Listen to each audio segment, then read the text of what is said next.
Le silence est parfois plus éloquent que certaines discussions. En effet, il est cette réponse noble que l'on oppose à la bassesse, ce bouclier invisible contre les langues qui salissent ou méprisent. Se taire face à certaines situations, c'est refuser d'offrir son âme au vacarme du mépris. Le silence n'est faiblesse, il est grandeur. Il dit sans mots que l'honneur n'a pas besoin de justification et que la vérité, même piétinée, finit toujours par se relever.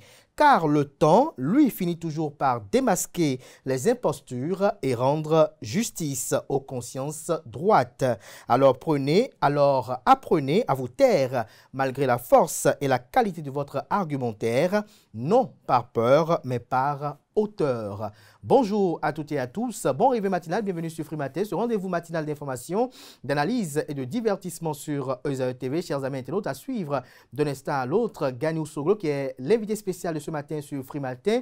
Chers amis internautes, il est là pour nous en dire sur la situation en lien avec l'obtention de son quitus fiscal. Mais avant de le recevoir, je reçois pour vous Maître Yves Organ qui sera sur ce plateau pour décrypter le discours d'investiture du candidat Romuald Wardani. Et avant de recevoir ces deux invités, chers amis internautes, vous aurez droit à la une des journaux, au bulletin matinal d'information, à la page des sports, à la définition du jour, aux trucs et astuces, aux prénoms du jour et aux prévisions astrologiques, sans occulter le panel de discussion qui est une continuité des discussions entamées hier sur l'interrogation à laquelle est-ce que lorsqu'on est en couple, on doit fouiller le téléphone de sa partenaire. Voilà la trame de l'émission de ce matin de façon sommaire et expéditive. On se retrouve juste après notamment la page publicitaire pour la une des journaux.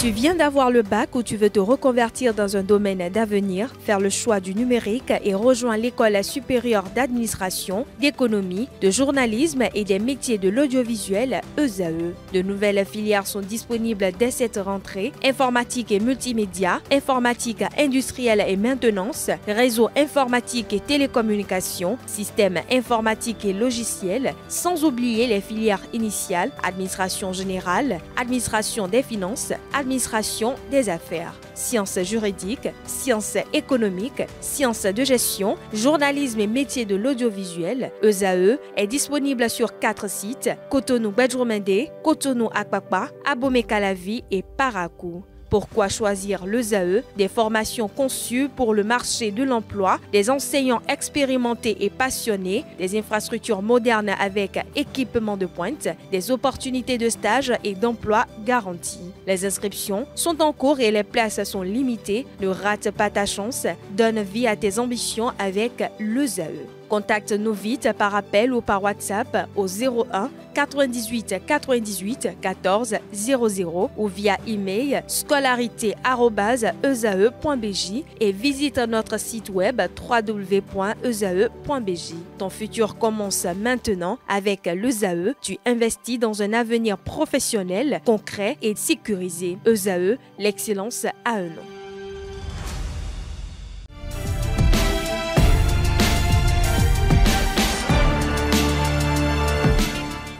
Bonjour à nouveau, chers amis internautes. Nous démarrons cette une des journaux, comme il est de tradition sur ESAE TV, par le quotidien Maison.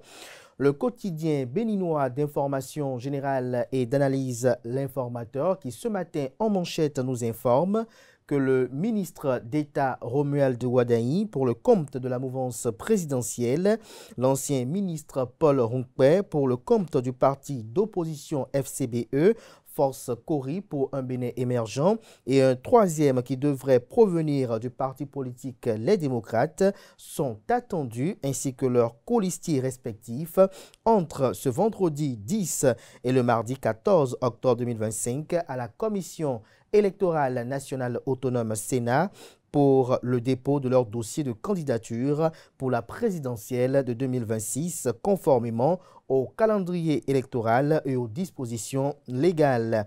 Lisez l'article à la page 3 pour mieux comprendre. On peut lire également à la une de l'Informateur de ce matin, élection générale de 2026, la Cour constitutionnelle tranche en recours sur l'auto-parrainage. Carnet noir, les condoléances du roi de Pobet à la famille de Bruno Arthur Didavi sont à lire dans les colonnes de la page de ce matin de l'Informateur. À l'oreille droite, le titre Journal École qui renseigne sur les élections générales de 2026 et sur le calendrier rendu public par la Commission électorale nationale autonome Sénat. Un titre qui convie les fidèles lecteurs à lire dans les colonnes de sa parution les productions journalistiques de ce jour des étudiants en formation sur les différents campus de l'ESAE, l'École supérieure d'administration, d'économie, de journalisme et des métiers de l'audiovisuel ESAE qui est présente à Cotonou, à Abomey-Calavi et Parakou. La Nation, ce matin manchette, parle de la Caisse des dépôts et consignations du Bénin. Des jeunes versent la caution du candidat Wadaï. Le Cana écrit que suite logique de la mobilisation via la plateforme Je donne pour eau de plus de 30 millions de francs CFA pour solder la caution du candidat Wadaï, un groupe de jeunes est allé effectuer à la Caisse des dépôts et consignations le versement de la somme de 25 millions ce jeudi 9 octobre 2025. Retrouvez des précisions dans les colonnes de la page ce matin du journal. Journée nationale de l'inclusion financière, l'accès aux services financiers, un droit pour tous. Fraternité, ce matin à sa une, Abdoulaye Biotchane, ministre d'État en charge du développement et de la coordination de l'action gouvernementale au lancement de la première édition des Journées nationales d'inclusion financière. Je cite, l'inclusion financière est une force, un levier, un droit, fin de citation. Retrouvez l'article qui renseigne aux pages 3 et 4. Caution pour la présidentielle de 2026. Romuald Wadaï soutenu par les jeunes avec 25 millions. Le matinal, ce matin manchette, parle de soutien de la jeunesse béninoise aux candidats de la majorité présidentielle. La caution de Wadaï déjà versée, l'article à la page 5. On lit à présent la une de Matin Libre, présidentielle de 2026. La jeunesse verse la caution de Wadaï. On peut lire également à la une de Matin Libre de ce matin, Bénin et crémation. Le gouvernement face à un défi culturel et spirituel. Le Béninois libéré, cadre de vie, le Bénin trace la voie de la modernité lors du FIC 2025. JNIF 2025, inclusion financière, l'appel à l'audace de Biotchane est à lire dans les colonnes de la page ce matin du Canard. Le potentiel présidentiel de 2026, Romuald Wadaï, sa caution de 25 millions de francs CFA payés par les jeunes hier. Engagement républicain et conviction féminine, Claudine Afiavi-Prudencio, présidente du parti politique Renaissance nationale, scelle la fidélité de sa formation politique avec Patrice Talon. Dans un message fort, elle exalte l'union des forces et le rôle décisif de la femme dans la stabilité politique.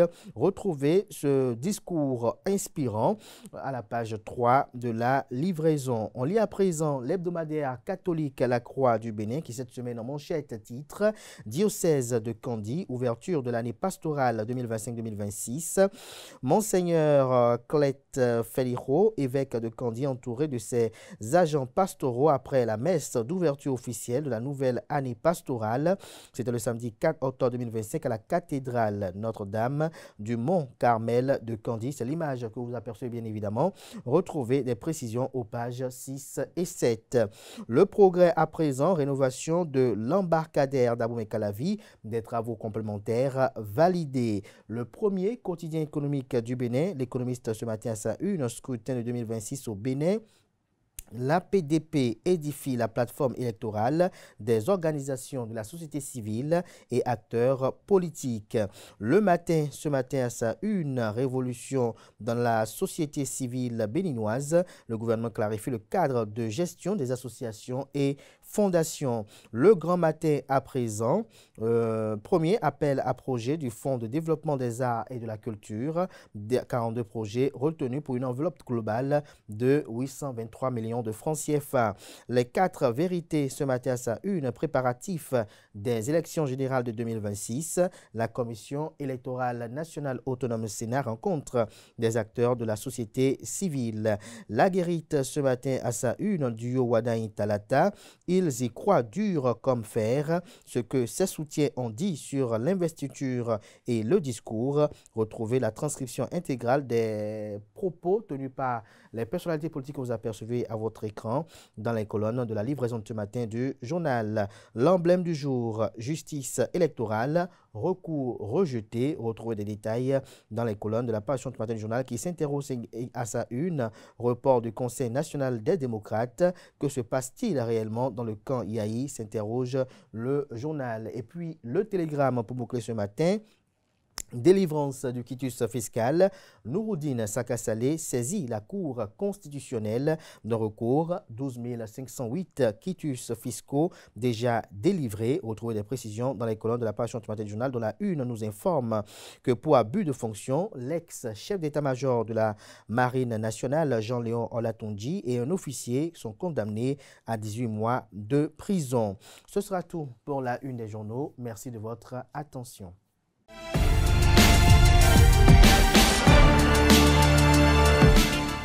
Bonjour amis internautes, bienvenue dans le bulletin matinal d'information.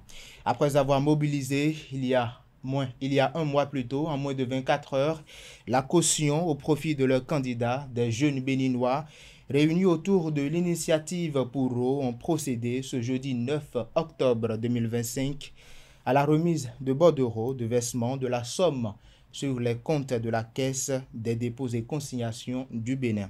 L'inclusion financière, un levier pour l'autonomie collective. C'est le thème retenu pour la première édition des Journées nationales d'inclusion financière lancées ce jeudi 9 octobre au Palais des Congrès de Cotonou. Anel Dou pour le reportage.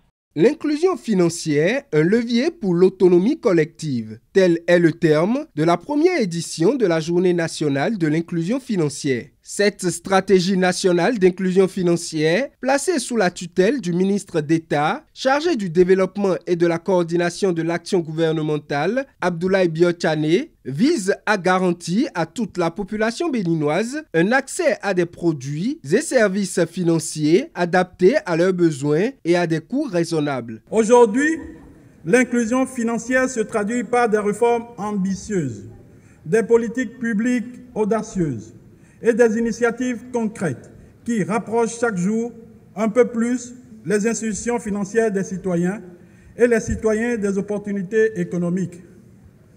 Ces journées sont bien plus qu'un événement. Elles constituent une plateforme de dialogue et d'action. Elles créent la rencontre entre les demandeurs de produits financiers, nos populations, nos entrepreneurs, nos femmes commerçantes, nos jeunes innovateurs et les offreurs du service financier, les banques, les microfinances, les assurances, les fintech et les émetteurs de monnaie électronique. À travers ce face-à-face, nous voulons briser les barrières, lever les incompréhensions et permettre à chacun de repartir avec une solution adaptée, une information utile et un outil concret. Plusieurs activités sont prévues à cet effet. Des panels de discussion sur des thématiques liées à l'inclusion financière, des séances de démonstration de produits et services innovants, des animations sur l'éducation financière et la promotion de nouveaux produits. Des objectifs clairs à atteindre auxquels adhère la BCAO qui a déjà initié plusieurs actions. L'initiative présente des Journées nationales de l'inclusion financière est le thème retenu pour cette première édition, à savoir l'inclusion financière, un levier pour une autonomie collective, constitue une opportunité et un cadre de concertation et d'échange pour adresser ces défis. Pour sa part, et d'ores et déjà, la BCAO a notamment procédé à l'adoption d'un programme régional d'éducation financière qui est un volet indispensable de la stratégie régionale d'inclusion financière. Elle a également procédé à la révision du cadre légal et réglementaire régissant le secteur financier et elle a procédé au déploiement d'une plateforme interopérable de services de paiement instantané appelée PSP. Le dynamisme du gouvernement actuel a permis des avancées considérables en matière d'inclusion financière, des acquis à préserver selon le ministre d'État. L'inclusion financière n'est pas un slogan. Elle est une force, un levier et surtout un droit. Elle est le corps battant du développement économique moderne, la passerelle vers la prospérité partagée et surtout la dignité sociale. Grâce aux efforts conjoints du gouvernement, des acteurs de la société civile, notre taux d'inclusion financière s'est substantiellement amélioré. Aujourd'hui, le Bénin est reconnu comme l'un des acteurs les plus dynamiques de l'UEMOA en matière d'inclusion financière numérique.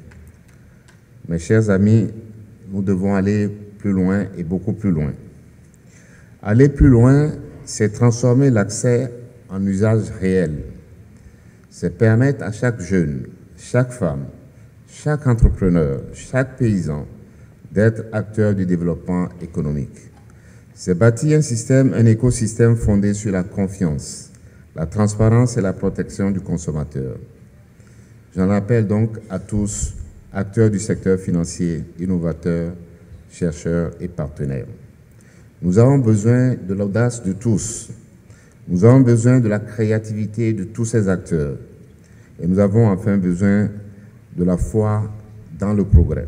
Cette initiative, gage de l'autonomisation des femmes et de l'épanouissement de la jeunesse, s'achève demain 10 octobre 2025. Autre actualité, les journalistes Maryse Assogbadjo et Fortuné Sosa ont présenté ce 8 octobre 2025 à l'Institut des artisans de justice et de paix IAJPCO de Cotonou des enquêtes réalisées pour encourager la prise en compte des droits des enfants dans les politiques publiques, des articles soutenus bien évidemment et financés par l'UNICEF et Social Watch Bénin afin de mettre un accent particulier sur la suivi, la protection et le développement des enfants au Bénin. Le reportage avec Francis Fahami et Elisabeth Iladja. Promouvoir la prise en compte des droits des enfants dans les politiques publiques. C'est dans cet objectif que l'UNICEF et Social Watch Bénin ont accompagné Maryse Assogbadjo et Fortuné Sosa, tous deux journalistes dans la réalisation d'enquêtes sur la situation des enfants au Bénin. Des articles qui touchent les piliers fondamentaux de la survie et du développement des enfants. L'article sur les enfants hors de l'école et les alternatives éducatives met en lumière une réalité que nous ne pouvons ignorer. Chaque enfant non scolarisé est une promesse d'avenir brisée. Le travail journalistique présenté aujourd'hui ne se contente pas de dresser le constat, il ouvre la voie à la réflexion sur des alternatives éducatives viables et inclusives, rappelant que le droit à l'éducation est inaliénable, quelles que soient les circonstances. Sur la nutrition, l'article consacré à la nutrition des enfants aborde une question de vie ou de mort, de potentiel ou de stagnation. Une bonne nutrition est le fondement même de la santé, du développement cognitif et de la résilience d'un enfant. Pour les parrains de cette initiative, elle permettra de porter les plaidoyers initiés par la société civile. Un travail a été demandé pour voir quels sont les aspects de ces droits qui ne sont pas pris en compte et dont on peut mettre en lumière. Et ça, en identifiant les journalistes, cela témoigne du rôle important que vous jouez. Parce que vous portez très loin les plaidoyers que la société civile initie. Les deux journalistes ont présenté devant leurs confrères et les membres de la société civile les résultats de leurs enquêtes et les difficultés rencontrées sur le terrain. L'objectif de cet article est donc double. Il s'agit de donner la parole à ces enfants oubliés, comme le jeune Abou que j'ai fait parler dans l'article, pour rappeler qu'ils ont eux aussi le droit à une vie meilleure.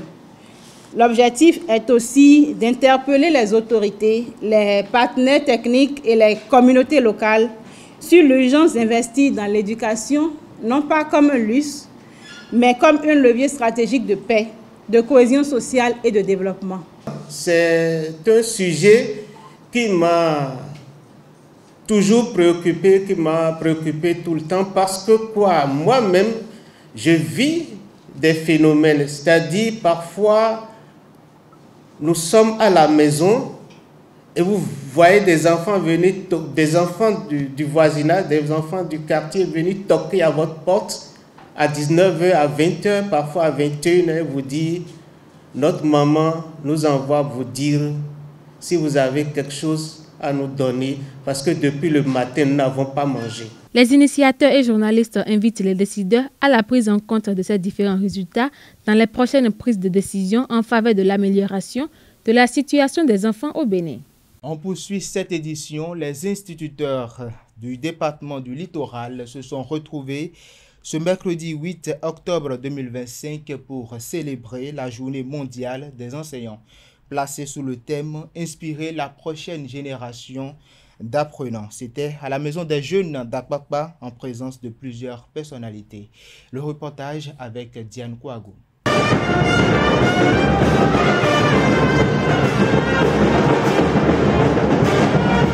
C'est dans cette ambiance que les instituteurs ont célébré ce mercredi 8 octobre 2025 la journée mondiale de l'enseignant dans le département du littoral sous le thème « Inspirer la prochaine génération d'apprenants ». Si aujourd'hui, nous avons en première année d'université à la FSS que des enfants qui ont 18 de moyenne, pour la première fois, que des enfants qui ont 18 de moyenne, c'est grâce à vous. Vous pouvez être fiers de cela. Imaginez-les demain.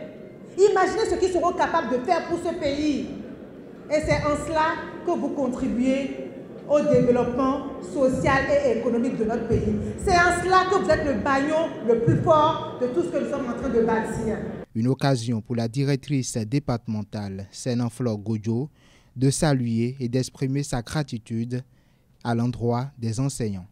Chers enseignants, en cette occasion de célébration de notre journée mondiale, je voudrais que chacun de vous retienne, que vous soyez du secteur public ou du privé, que c'est avec un regard plein de respect et d'admiration pour vous que je me tiens devant vous pour vous dire merci.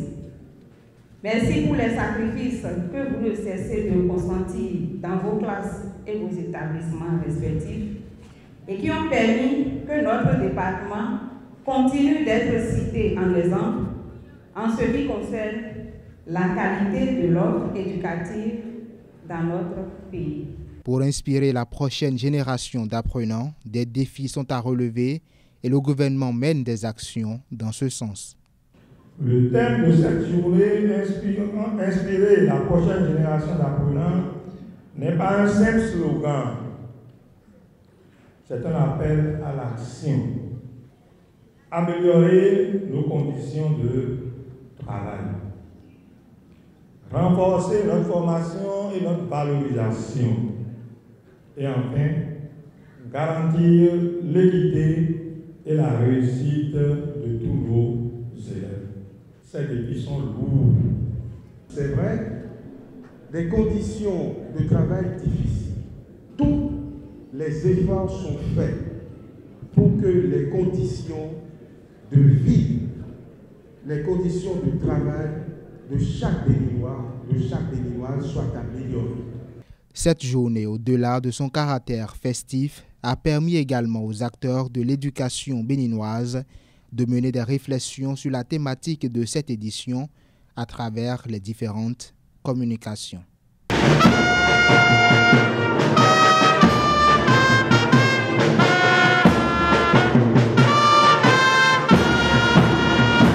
Et puis on parle de culture. Le siège de l'Agence de développement des arts et de la culture ADAC a servi de cadre ce jeudi 9 octobre 2025 à la cérémonie officielle de remise de chèques aux bénéficiaires du Fonds de développement des arts et de la culture. Une enveloppe globale de 823 75 945 francs CFA répartis entre 42 projets retenus à l'issue d'une sélection parmi 763 candidatures soumises lors de l'appel à candidature à projet en octobre 2024. Au Mali, pour finir, 11 hauts gradés, dont 2 généraux, ont été radiés de l'armée. Une décision prise le 8 octobre 2025 par décret par le président de transition, le général Assimi Goïta. Ces militaires, il faut le rappeler, avaient été arrêtés au mois d'août, accusés de conspiration et de tentative de déstabilisation des institutions aux côtés d'un agent des services français de renseignement. Et voilà, c'est sur cette actualité internationale que prend fin cette édition. Merci de l'avoir suivi.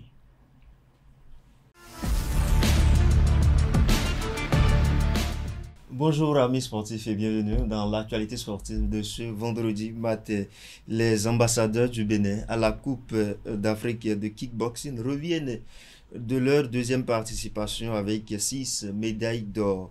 La fédération a réservé aux athlètes un accueil à l'aéroport international Cardinal Benandin Ganti. Le point de ce reportage avec Setonde Larios à Diagono. Regardez, c'est quelle couleur ça? Regardez à ma droite. Il y a de quoi être fier, n'est-ce pas? Et pour une fédération jeune. Le Bénin dans les annales du kickboxing africain. Les kickboxers béninois ramènent 6 titres de champion d'Afrique du Caire en Égypte. Boama Colette Natim Djabou dans la catégorie des plus de 60 kg, Kodjo Grégoire Agbokou dans les moins 81 kg, Eric Ulrich Paon chez les moins 60 kg, Chancel Chibozo chez les moins 75 kg, Mario Gaga dans la catégorie des moins de 86 kg et Roujdan Poséon chez les moins 61 kg ont porté haut l'étendard du Bénin lors du championnat d'Afrique. L'année dernière, on était en Afrique du Sud, j'ai terminé en 4e position. Cette année, c'est avec une grande joie que voilà, je reviens au pays avec la médaille d'or, la première place. La compétition elle a été dure, mais voilà, quand c'est dur, c'est le dieu avance et je suis très content de ce que j'ai fait. En tant que seule femme, mon seul objectif, c'était surtout de montrer que les femmes peuvent aussi s'élever au niveau des hommes et réussir à prouver leur valeur aux autres pays. Donc je pense que pour cette compétition, j'ai réussi à le faire en revenant avec la médaille d'or. C'était quand même stressant, en fonction du climat en fait. Nous n'étions pas habitués au climat de l'Égypte, mais Dieu a fait grâce qu'on a pu tenir et puis ça a donné ce que ça a donné en fait. En plus des 6 médailles d'or, les kickboxers béninois ont 2 breloques en argent et 1 en bronze. Cette prouesse réalisée dès la deuxième participation du Bénin au championnat d'Afrique constitue une performance historique. Je suis l'homme le plus heureux aujourd'hui. Comme vous le voyez, j'ai attendu vraiment avec impatience mes athlètes. Ils m'ont fait honneur, ils ont fait honneur à eux-mêmes, ils ont fait honneur au Bénin. Ils ont beaucoup travaillé et le résultat a été vu en Égypte. J'ai suivi de loin les combats et j'étais quand même fier que le travail a été fait par les coachs. 6 médailles d'or, championnat d'Afrique, c'est rare. Et vous savez, pour la Coupe d'Afrique, vous voyez, c'est rare. Mais le Bénin a gagné le pari. La Fédération béninoise de kickboxing et disciplines associées a réservé un accueil chaleureux à ses champions. Les présidents des fédérations de karaté-do et de boxe expriment leur solidarité envers les kickboxers. Pierre-Léonard Henvy. C'est le championnat d'Afrique, on l'a dit quand même. Ce n'est pas un championnat de quartier. Et il y avait quand même des dizaines de pays et plein d'athlètes, plus de 400 athlètes. Plus de 600 bon, athlètes. Moi je dis plus de 400, donc ça fait 600. Alors, il y a de quoi, n'est-ce pas, être fier de ça. C'est de ça qu'il s'agit. Et nous souhaitons aussi aux autres disciplines d'en faire autant. N'est-ce pas, suivez mon regard. Mais ce n'est pas facile de sortir et revenir avec des breloques de cette qualité-là. Donc, on est venu leur présenter toutes nos félicitations. Au terme du championnat d'Afrique, le Bénin a occupé la 2e place derrière l'Égypte et devant 6 autres pays participants. Je suis très ému par ces résultats que mes athlètes ont pu donner. Alors, ma joie est immense, je sais quoi dire parce que je ne m'attendais pas à ce qu'on revienne avec si tant de messages. d'or, bien sûr. Parce qu'on a croisé d'autres continents qui sont venus aussi pour cette compétition. Vous voyez, et les enfants, ils ont tenu du début jusqu'à la fin. Et voilà, nous sommes rentrés avec 6 médailles d'or, 2 en argent et 1 bronze. Le prochain défi, c'est la participation des médaillés au championnat du monde 2025. Et puis l'équipe nationale masculine du Bénin, les Guépards notamment, s'apprête à jouer leur destin dans le cadre des éliminatoires de la Coupe du Monde 2026. Face au Rwanda et au Nigeria, le Bénin devra se montrer plus persuasif avant de rêver d'une participation au rendez-vous du Curon mondial. Fernando Ressou est journaliste sportif. Il parle de la performance des Guépards et de leur chance de qualification. Il est au micro de Elisabeth Iladia. Le Bénin a 2 sorties pour relever un défi. Un défi inimaginable. Parce que si les éliminatoires de la Coupe du Monde s'arrêtaient aujourd'hui, le Bénin sera qualifié.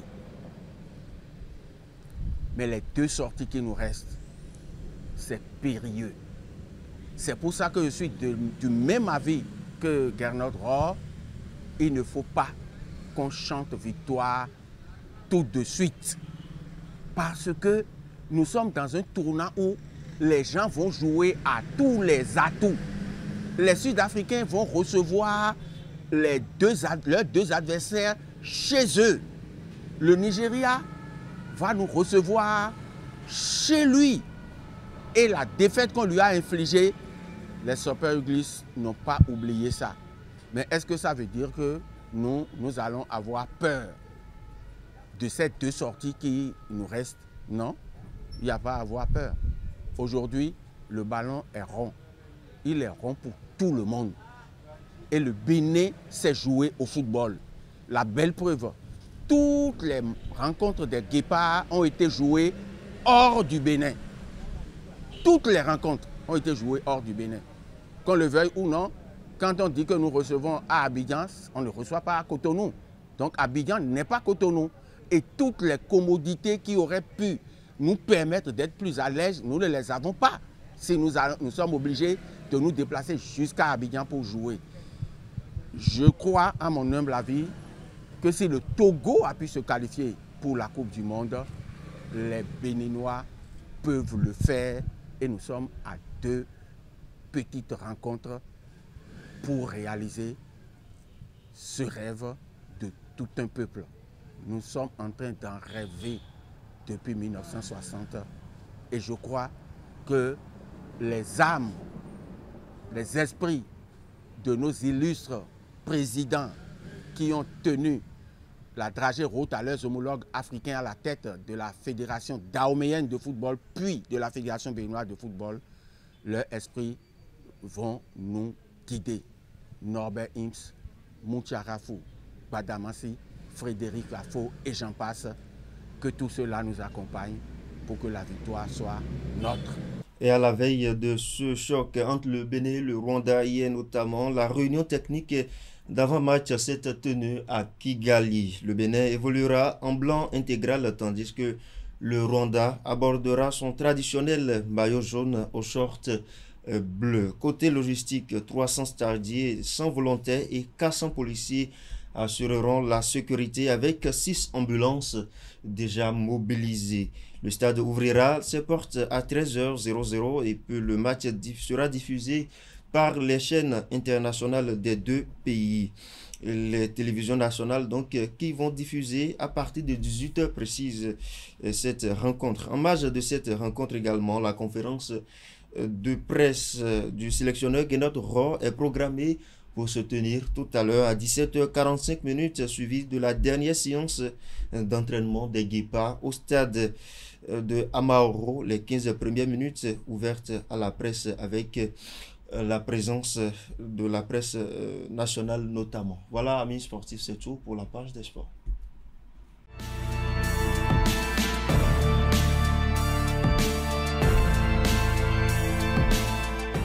À toutes et à tous, bonjour. L'allocution « crier au loup » véhicule non seulement l'idée de lancer de fausses alertes à répétition, mais sous-entend également des répercussions. En clair, quand l'alerte véritable est donnée, elle n'est plus écoutée. Amis internautes, l'expression vient d'une fable d'Ésope dont le titre a été traduit en français par le garçon qui criait au loup et dans laquelle un garçon s'amuse à prétendre qu'il a vu un loup, ce qui le discrédite auprès des habitants de son village. C'est tout pour la définition de ce matin. Merci et à la prochaine.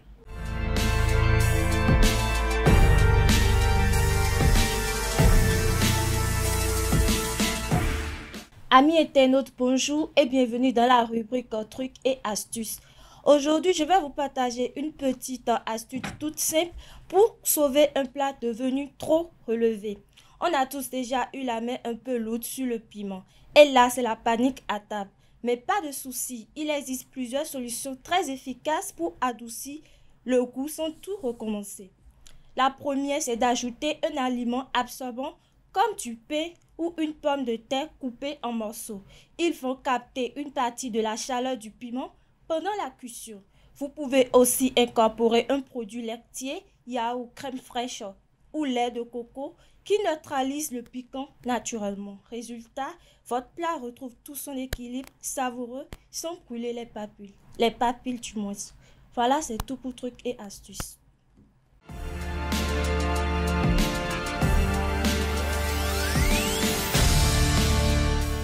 Amis internautes, bonjour et bienvenue dans la rubrique Le prénom du jour. Aujourd'hui, nous parlerons du prénom Ghislain, dérivé du vieux prénom germanique Ghislain. Ghislain trouve son origine dans le mot Gisil qui signifie descendant ou otage. Il renvoie à l'idée d'un héritier noble, porteur d'une promesse ou d'un lignage prestigieux. Doté d'un tempérament calme et pondéré, Ghislain se distingue par sa fidélité, sa droiture et sa discrétion. C'est une personnalité réfléchie, persévérant et attachée à la vérité, souvent animée par un profond sens de justice. Associé au signe du Scorpion, symbole d'intuition et de passion intérieure, ce prénom dégage une force tranquille. Sa couleur fétiche, le violet, traduit la sagesse et la noblesse d'âme qui caractérisent ceux qui le portent. Alors, nous souhaitons un très joyeux anniversaire à tous ceux qui portent ce prénom. Merci de m'avoir suivi et à très bientôt.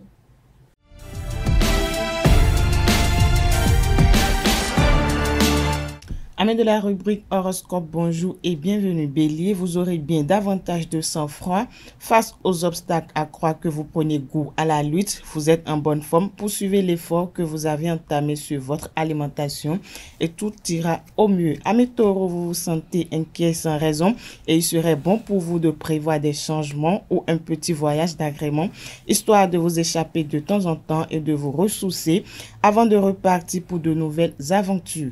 Gémeaux, aujourd'hui, vous avez pleinement confiance en votre potentiel. Cela vous permettra d'exposer calmement vos idées. Votre manière de faire et de vous exprimer sera grandement appréciée.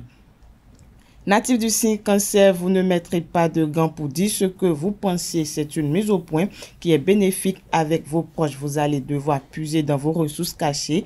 Vous devrez ralentir votre rythme. Lion, vous profiterez d'une agréable ambiance amicale dans laquelle l'humour sera dominant. Attendez un autre jour pour les dialogues de fond. Il serait positif d'activer votre énergie par le biais du sport et en vous aérant. Chers amis vierges, grâce à votre vivacité d'esprit, vous n'aurez pas de mal à faire valoir vos idées. Un projet peut naître de façon insolite au détour d'une conversation avec l'un de vos proches. Soyez donc attentifs aux discussions ces prochains jours. Balance, à présent, vous serez plus pétillant que jamais aujourd'hui et positivement entraînant pour votre entourage. En effet, votre joie de vivre sera communicative et créera une agréable ambiance. Cette journée sera rythmée par de sympathiques moments de partage. Chers Scorpions, avec les bons aspects du moment, vos relations vont s'améliorer et vous allez vous donner le temps d'aimer. Vous allez également vous montrer particulièrement causant et vous écouterez votre cœur pour exprimer ce que vous avez à dire. Si vous êtes du signe Sagittaire, aujourd'hui, vous ne manquerez pas de répondants et vous prenez votre élan pour aller aux points essentiels. Il n'y a pas de difficulté en vue. Vous progressez dans une direction positive et plus large qui vous permettra rapidement de pouvoir souffler. Amis Capricorne, vous n'avez pas la langue dans votre poche pour argumenter votre cause. C'est le moment de rétablir un équilibre ou un abus. Vous n'avez pas la tête au travail quotidien. C'est le moment d'envisager aussi de nouveaux projets. Avant-dernier signe du zodiaque Verseau, votre optimisme est renforcé et vous donnera une meilleure vision de ce que vous avez à faire. Écoutez votre inspiration et prenez votre élan pour rompre avec vos habitudes, exploiter votre potentiel, prendre de nouvelles initiatives, développer une nouvelle stratégie. Poisson, pour finir, utilisez l'énergie ambiante pour changer vos méthodes ou vous adapter à l'ère du temps. N'oubliez pas de tirer le bilan de vos initiatives et de faire un tri judicieux entre le bon et le toxique ou l'inutile. Voilà, amis internautes, c'est tout pour le message des astres de ce vendredi matin.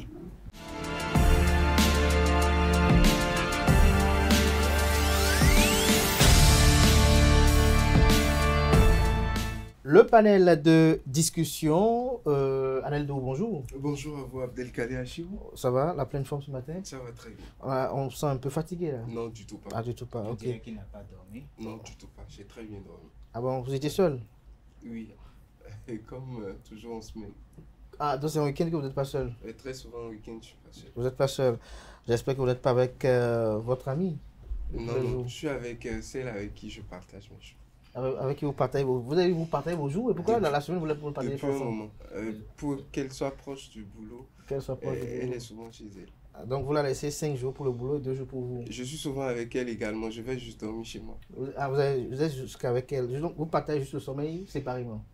Merci à vous, bonjour à nouveau à Kanté Amoussou, Diane Kouabou et Maurice Souci. Bonjour. Alors on va commencer par Anaël qui peut-être se paraît le plus expérimenté, peut-être Evandi. Est-ce que l'on doit fouiller le téléphone de sa compagne, si on peut le dire ainsi? Je pense sur la question, déjà, fouiller, oui, mais pas aussi fouiller également. Fouiller, pourquoi? Parce que je me dis, il ne faut pas être tout le temps là, prendre le téléphone de sa compagne, je dois regarder dedans, je dois regarder dedans. Mais tout de même, j'ai accès à son téléphone et à tout moment, si je veux, je peux toucher son téléphone et entrer dedans comme si c'était le mien. Mais ça ne veut pas dire que ça devient mon boulot, matin, midi, soir, je manipule son téléphone comme si c'était le mien. Je respecte la propriété du téléphone, mais tout de même, étant donné que je suis son compagne, je dois avoir un certain accès à son téléphone. Compagnon. Son compagnon. Diane Kouabou, est-ce que vous permettrez à un homme de fouiller votre téléphone? Oui, je le permettrai, mais quand je suis déjà que je suis si je suis sur son toit, je peux lui laisser toucher mon téléphone, mais si je suis chez mes parents, je dois toucher mon téléphone. Ah bon, même si c'est lui qui vous a acheté le téléphone? Si c'est lui qui m'a acheté le téléphone, c'est vrai, il me l'a acheté, mais c'est pour moi. Tant qu'il me l'a remis, je considère que c'est pour moi. Donc, je ne vois pas l'importance de vouloir fouiller à chaque fois dans mon téléphone. Vous ne voyez pas l'importance de vouloir fouiller dans votre téléphone chaque fois. Morissette? Oui, je soutiens Diane parce que le téléphone, c'est personnel. Et le fouiller devient ça, c'est comme si tu dis à ta partenaire ou bien à ton partenaire, je ne te fais pas confiance. Et là, ça peut fragiliser la relation. Donc, vous, même au foyer, on ne doit pas fouiller? Au foyer, c'est différent, mais même si on est au foyer, ce n'est pas une raison pour fouiller le téléphone de son partenaire. Donc, vous, même au stade d'Anaël, on n'a pas le droit de fouiller votre téléphone? Fouiller dans quel sens? C'est ça, il faut savoir d'abord. De temps en temps, jetez un coup d'œil pour suivre votre activité. Si tu fais ça, c'est comme si tu n'as pas confiance. Est-ce que la confiance, selon vous, exclut le contrôle? Ça n'exclut pas le contrôle, mais ça ne permet pas non plus de fouiller le téléphone de son partenaire. Ça ne permet pas de fouiller le téléphone de votre partenaire. Lorsque vous êtes à la fin du mois et que votre salaire doit arriver, vous avez confiance en votre employeur qui doit vous virer le salaire. Mais est-ce qu'une raison pour ne pas aller vérifier si le salaire est véritablement arrivé? Non. Alors, Kanté Amoussou? Eh bien, je répondrai oui tout de suite si on avait changé un peu, je dirais, le sujet, parce que le mot fouiller me peine un peu. Ça me gêne un peu dans le sens où j'aurais accepté si on dit est-ce qu'un partenaire peut avoir accès au téléphone de sa partenaire, tout simplement. Et là, je pense lorsqu'on a accès, on peut fouiller. Bon, oui, mais commençons par lacet d'abord. Maintenant, fouiller aussi, moi personnellement, je n'ai pas beaucoup de temps à perdre pour aller m'asseoir ou pour fouiller le téléphone de quelqu'un. Mais avoir accès, je pense que c'est la moindre des choses parce qu'il y aura tellement de situations qui vont vous amener à avoir nécessairement accès au téléphone de votre partenaire. Ça, c'est une évidence. Et là, je m'en vais tout de suite dire à toutes ces filles qui estiment que en mariage ou encore dans le mariage, on ne peut pas avoir accès à 99,99%, c'est des filles infidèles, à mon avis, c'est personnel. J'aurais souhaité que pour les prochaines fois, par exemple, on essaye de capturer quelques vidéos pour voir. Et je pense que Jesugwa a donné l'illustration parfaite hier en parlant de quelques bribes de vidéos sur des tests de fidélité. Honnêtement, à la fin, quand on se rend compte que telle personne, même si c'est l'homme ou la femme, ne voudrait pas qu'on touche à son téléphone, c'est qu'il cache forcément quelque chose. Moi, j'estime qu'on ne peut pas se cacher des choses. La confiance, ça ne veut rien dire, ça n'a rien à voir avec ça. Ça n'a rien à voir avec ça. Ouais. Lorsque je me retourne vers Aneldo, j'ai envie de poser la question de savoir. Tout à l'heure, on a écouté Quentin Amoussou qui trouve que le mot fouiller lui pose un problème. Est-ce que parce qu'on a confiance en quelqu'un dans une relation qu'il ne faut pas effectuer de contrôle? Est-ce que parce que vous avez confiance aux aimes qui vous a pris que vous ne devez pas peut-être à des moments donnés le rappeler à l'attention? Il faut forcément contrôler. Raison pour laquelle vous allez voir, je suis d'avis avec Quentin parce qu'au début je le disais, fouiller, mais fouiller dans une certaine mesure. C'est juste que le mot fouiller a tendance à avoir rapport à l'excès, c'est-à-dire prendre ça tout le temps. Sinon, avoir accès au téléphone de son partenaire, c'est la moindre des choses. Si je suis avec vous, je joue mon rôle de partenaire, je dépends sur vous, je dois quand même vérifier mon investissement. Parce que quand vérifier mon investissement, c'est prendre votre téléphone par moment, si je veux, à votre insu, si possible, et voir ce que vous faites quand vous... Diane a dit que quand vous êtes sous mon toit, je berce un peu ma garde. Mais quand vous êtes au dehors, c'est même le moment pour que je puisse, si j'ai accès, fouiller plus. Parce que je ne pense pas que quand vous rangez votre moto dans votre chambre, vous contrôlez encore si c'est là ou ce n'est pas là. Bon, je vais contrôler par moment, mais je baisse un peu plus ma garde quand elle est sous mon toit. Mais quand elle est dehors, quand je laisse ma moto au portail ou au dehors, je vais régulièrement au dehors pour vérifier si c'est là. Donc ce contrôle-là que je fais, c'est ça que je t'illustre en disant tout simplement par moment, j'ai accès à son téléphone, elle a accès à mon téléphone, j'ai accès à son téléphone. Et quand on parle de confiance dans ce sens, pourquoi vous n'inversez pas les choses en disant tout simplement que pour avoir, comme preuve de confiance, vous lui donnez accès à cela. Et vous dites que comme preuve de confiance, il ne doit pas fouiller. Pourquoi se cacher des choses quand on décide de partager notre vie ensemble? On se voit quasiment, pour ceux qui ont déjà de l'intimité, on se voit quasiment dénudés, sans vêtements. Et on fait tout ça ensemble, mais on dit, on ne peut pas fouiller dans les téléphones. Maintenant, il y a les cas où souvent c'est pour l'homme ou c'est pour la femme, mais ça se décrit déjà à la base. C'est-à-dire, si je suis journaliste par exemple et que j'ai un téléphone professionnel où je dois avoir des données très professionnelles qu'elle ne doit pas toucher, c'est que je sépare mon téléphone professionnel de mon téléphone habituel. Parce que la femme, déjà, quand vous lui dites elle ne peut pas avoir accès à votre téléphone, elle se dit que vous faites tout. Et c'est bizarre, les femmes pensent ça, mais de l'autre côté, quand vous n'avez pas accès à leur téléphone et vous pensez qu'elles font tout, elles vont vous traiter de tous les noms, que vous ne faites pas confiance et tout. Diane Kouagou, est-ce que vous aurez l'envie de toucher au téléphone de votre partenaire? Bon, je dirais que depuis que vous avez commencé, c'est ça? De toutes vos relations, oui. De toutes mes relations, oui. j'ai jamais... Vous en avez eu combien? Je suis sûr qu'il y en a parmi nos amis internautes qui vous regardent là, qui en ont donné de toutes mes relations, ça veut dire qu'il n'y a plus que 2. Donc, on veut savoir est-ce que c'est 2, c'est 3, c'est 4, c'est 5, c'est 6, 7. C'est 2, ça devient plusieurs. Oui, de toutes, oui. De toutes mes relations. De toutes vos relations. Au fait, je n'ai jamais l'envie de fouiller le téléphone d'un homme. Jamais. Parce qu'en fouillant, il est un homme. Et forcément, il peut ne pas draguer. Mais il y a des filles aussi qui draguent des hommes. En voulant fouiller son téléphone, je pourrais voir des trucs que je ne pourrais pas supporter. Comme quoi, par exemple? Comme tout ce que vous savez. Non, moi, je sais quoi. Je vous pose la question ici. Comme quoi? Comme tout ce que vous savez. Donc, non, moi, je ne sais rien. Je suis un ignorant. Vous n'êtes pas ignorant, vous savez de quoi je parle. Ah, de quoi je suis au courant?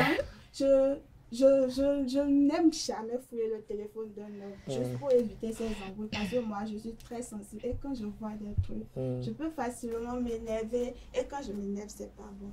C'est quoi? Tout ça. Quand vous énervez, vous prenez le pilon, c'est ça? Non, même pas, mais mon silence est très dangereux. Votre silence. Tant qu'il y a silence et qu'il n'y a pas action, au moins il est protégé pour ses parents. Alors, Morissette Thomas aussi, est-ce que vous aurez parfois l'envie de regarder le téléphone de votre partenaire si vous avez des ressentis suspects? Non, parce que même si je regarde, j'aurai que mes yeux pour pleurer. Et lui va s'en foutre peut-être parce que les hommes, presque la majorité, ils ne sont pas fidèles. Même si tu es leur titulaire. Et les femmes d'aujourd'hui, elles sont fidèles? Les femmes sont très fidèles quand elles s'aiment. Oui, quand elles sont amoureuses, quand elles veulent vraiment du sérieux. Elles sont toujours infidèles, c'est ça? Les hommes sont toujours infidèles. Même si tu peux être pioncé, il va toujours voir ailleurs. Donc si tu fouilles dans son téléphone, tu auras tes yeux pour pleurer. Quentin Moussou, lorsque vous écoutez Diane et Morissette qui pensent que, bon, parce que les hommes sont des infidèles, il ne faut pas toucher à leur téléphone. Oh, les plus infidèles, c'est elles-mêmes.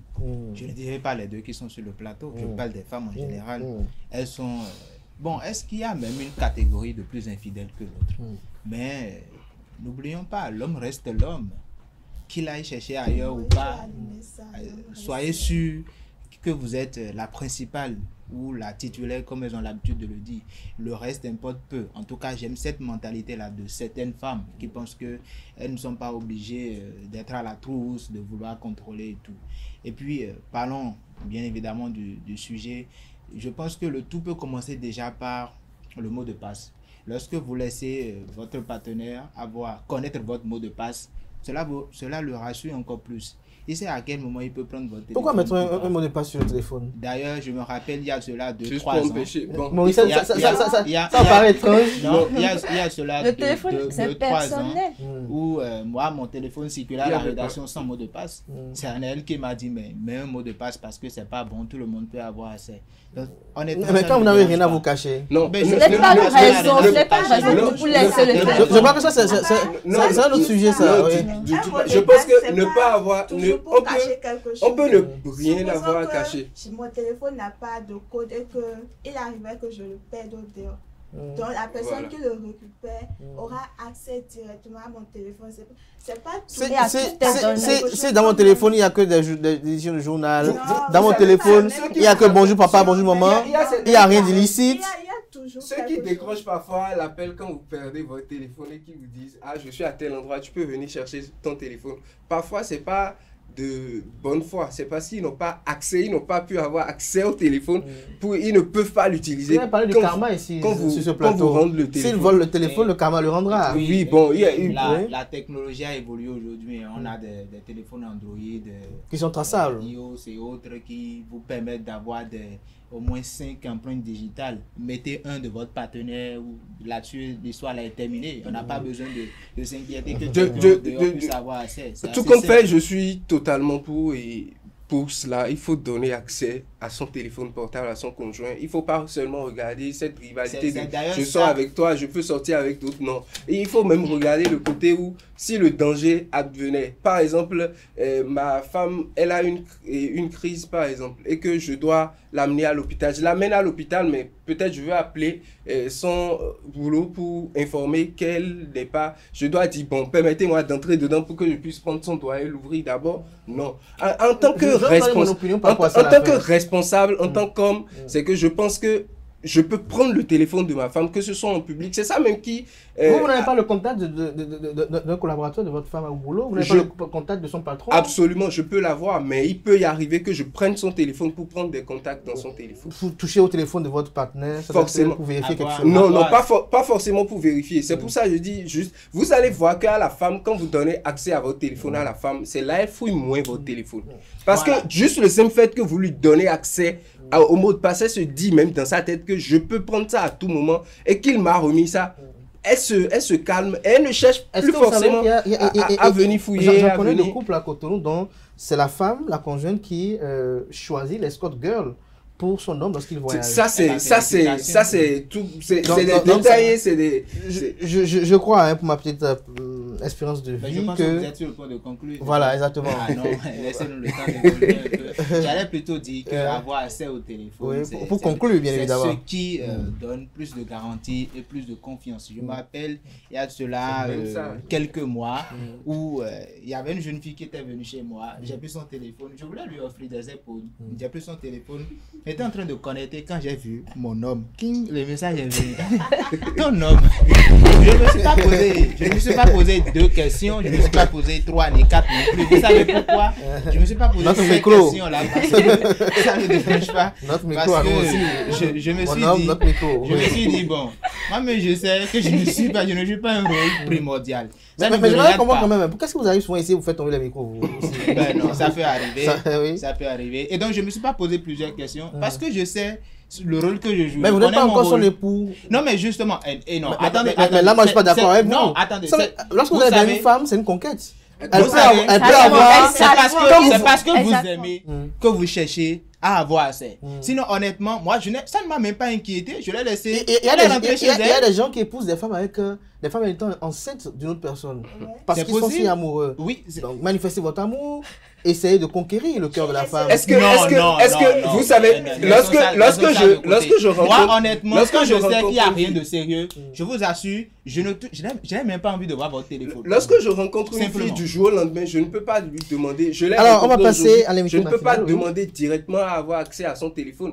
Mais dès que je commence à avoir quelque chose de sérieux avec elle, ou on s'aime, normalement, de façon logique, où je commence à faire des pas vers elle, elle sait que c'est du sérieux. Je vais voir parfois ses parents et c'est que le sérieux s'installe. Je ne peux ne pas avoir accès à son téléphone. Vous savez ce qui est bizarre, quand elles sont en amitié, elles vous laissent accès à votre téléphone. C'est-à-dire, leur meilleur ami, mes besties, machin, conneries, ont accès à leur téléphone. De fouiller le téléphone de sa partenaire. Par exemple, même si la femme te remet son téléphone et elle veut que tu ne vois, tu ne verras rien. C'est mieux d'établir. C'est mieux d'établir. Merci à tout un chacun. On ne va pas en finir. On ne va pas s'entendre par rapport à cela. Mais moi, ma petite opinion à ajouter, c'est que même si vous avez 20 ans de mariage, 30 ans de mariage, on n'est jamais à l'abri. Et la confiance n'exclut pas le contrôle. Les temps sont risqués. Le dehors est risqué. Alors, chers amis internautes, lorsque vous avez une partenaire, on dit on se met ensemble pour former un. Et lorsque vous mettez ensemble pour former un, ça veut dire que vous partagez presque tout dans la vie. Vous savez, nous vivons avec nos parents environ pendant 20 années de notre vie, mais nous pouvons passer 50 ans avec l'enfant d'autrui, 60 ans avec l'enfant d'autrui. Et cette personne-là, on doit connaître sa vie. Et connaître sa vie, c'est être dans son quotidien. Être dans son quotidien, c'est même à des moments donnés, jeter un coup d'œil pour apprécier un peu son activité sur les réseaux sociaux. Apprécier cela ne veut pas dire que l'on est possessif, ne veut pas dire que l'on veut vraiment faire des choses. Mais ça peut nous amener quand même à contenir certaines déviances. Ça peut nous amener à prévenir certains dérapages. Parce que la femme, elle est instinctive, elle est fragile. À des moments donnés, la femme, par inadvertance, commet des impairs. Il peut arriver qu'elle puisse commettre des impairs et l'irréparable, elle y a commis. Et donc, pour cela, quand on est en couple, il faut toucher le téléphone. La femme qui touche au téléphone de son homme sait qu'elle doit voir des choses. Et lorsqu'elle le voit, c'est assez risqué et péril. Une chose est sûre et certaine, ce qu'il faut craindre, c'est que l'homme ne fonde pas un autre foyer dehors. C'est vrai que la frontière, elle est assez mince, mais c'est ça qu'il faut craindre. Mais l'empêcher de voir dehors ou de changer un peu d'air, c'est quand même un peu criminel parce que la vie d'un homme est vraiment compliquée. Il est seul à penser matin, midi, soir pour sa vie, pour ses plaisirs, pour ses amis, pour ses frères, pour ses parents. Pour vous, madame, pour vous, petite amie, pour vos parents aussi, pour vos frères, c'est pas facile d'être un homme. Et donc, comme on le dit chez nos enfants, sous nous, glébez-nous. Merci à vous. C'était le panel de discussion de ce matin dans lequel je suis un peu impliqué. À présent, on parle politique avec Yves Organ, maître Yves Organ, qui est avec nous, un juriste hors pair de rang exceptionnel qui est avec nous ce jour. Avec lui, on va essayer un peu de le sortir de sa tanière pour qu'il nous commente un peu l'investiture de Romuald Ouaddahi, le discours qui a été prononcé et effectivement les perspectives pour 2026.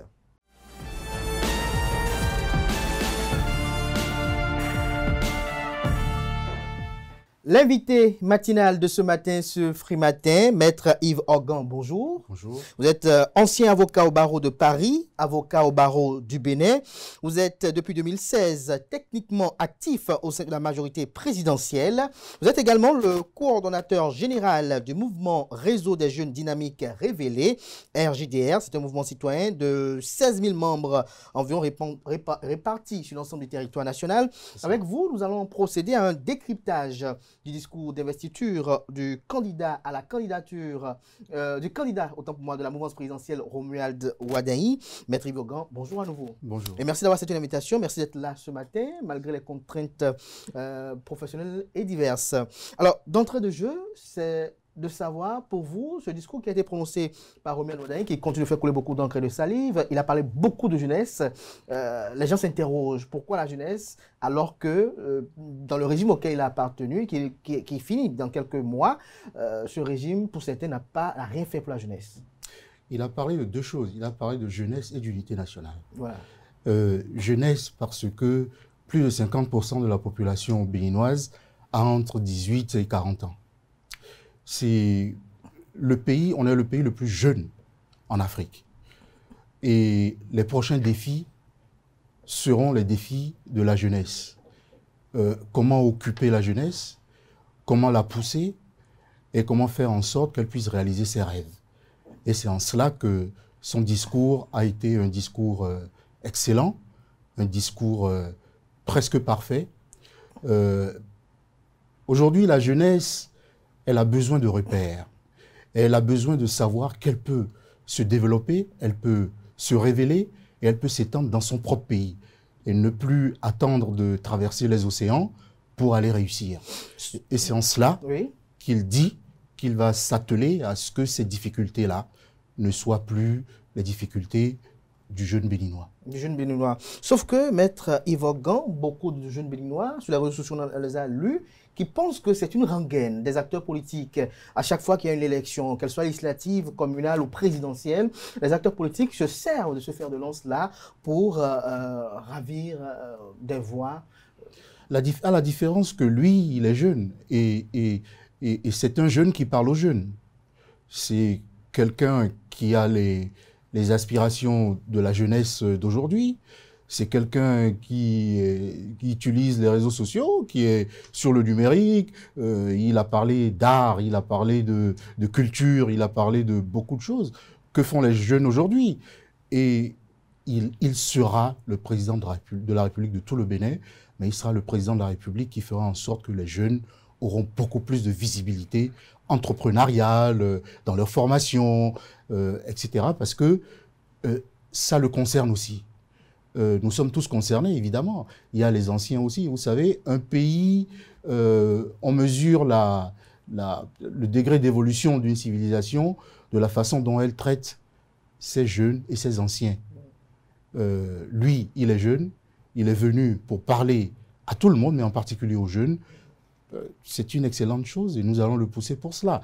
Deuxième chose, il a parlé d'unité nationale. Oui, justement, j'allais en venir. Avant de venir à l'unité nationale, si vous permettez bien, Maître Yves Organ, Romuald Ouaddahi se retrouve entre le marteau et l'enclume. Il appartient à un système que certains louent pour certaines actions salvatrices, d'autres condamnent pour certaines actions également qu'ils estiment autoritaires, qu'ils estiment quand même pas très bonnes. Vous savez, il y a la loi sur l'embauche que certaines personnes brandissent comme une législation qui n'est pas du tout celle qui favorise les jeunes. Alors, lorsque le ministre de l'économie et des finances a participé à un régime qui a promu cette loi-là, et il vient candidater, il parle de jeunesse, les gens s'interrogent de savoir qu'en est-il. Cette loi revient sur le tapis. Mais Monsieur Achirou, en quoi cette loi est mauvaise? C'est une excellente... Parlez-nous-en. En quoi elle est excellente? C'est une excellente loi. C'est une loi qui promeut la flexibilité dans l'entreprise.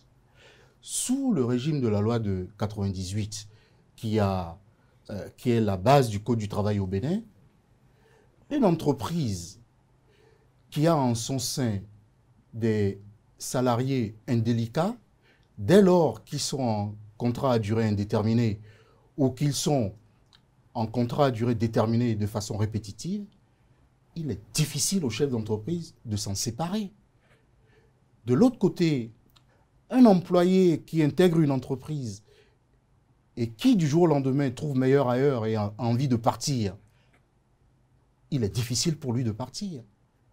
Donc, nous étions dans une situation où les gens étaient liés par un mariage à travers le contrat de travail et personne ne pouvait se débarrasser de l'autre facilement, sauf à aller devant le juge avec tout ce que ça comportait comme situation un peu bizarre. Et moi-même, j'ai fait partie de ce système-là où on tapait pour un licenciement, entre guillemets, abusif.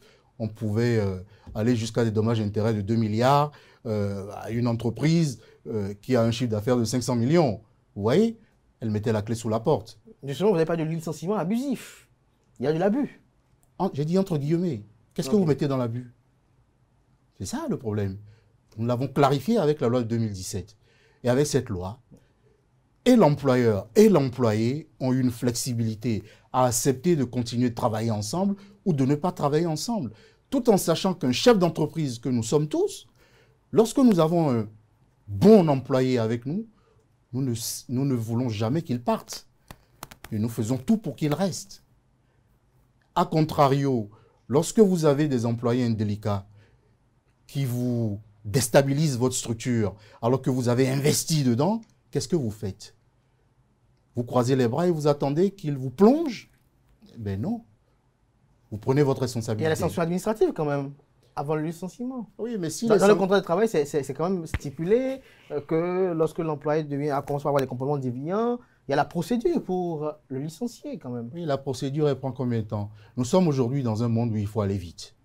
Nous sommes aujourd'hui dans un monde où le marché est tel que, qu'il reste avec toi ou qu'il parte, s'il est vraiment dynamique, il trouvera rapidement. C'est ce qui s'est passé depuis 2016. Vous avez vu la pléthore d'emplois dans les rues et un peu partout, qui montre une certaine flexibilité et d'entrée et de sortie. Je vais vous donner un exemple. J'ai un ami qui est banquier. Oui. Il était dans une banque UBA, pour ne pas la citer, pour ne pas leur faire de publicité. Oui. Et il est parti parce qu'une autre banque a voulu qu'il vienne travailler. Du jour au lendemain, il a déposé son préavis, il a échangé avec son patron et il est parti.